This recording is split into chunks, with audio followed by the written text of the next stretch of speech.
Hello everyone, in this video I'm going to show you how to back up wallet to iCloud. So if you want to back up wallet to iCloud on Trust Wallet, yes, I can get it done. You have to open your Trust Wallet app on your phone, then you put your passcode or your Face ID. Then once you do that, okay, good, you have something like this on your screen, which is the home.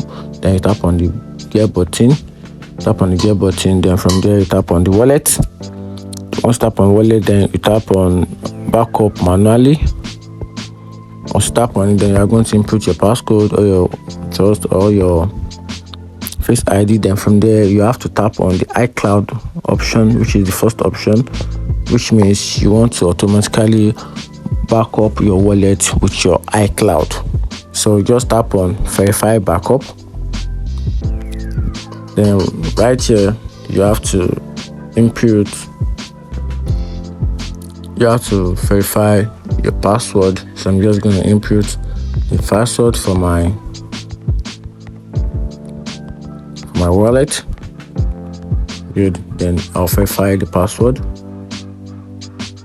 Then you can see password verified and tap on OK. And that is how to back up your Trust Wallet with iCloud. If you find the video helpful, like and follow for more. Thank you.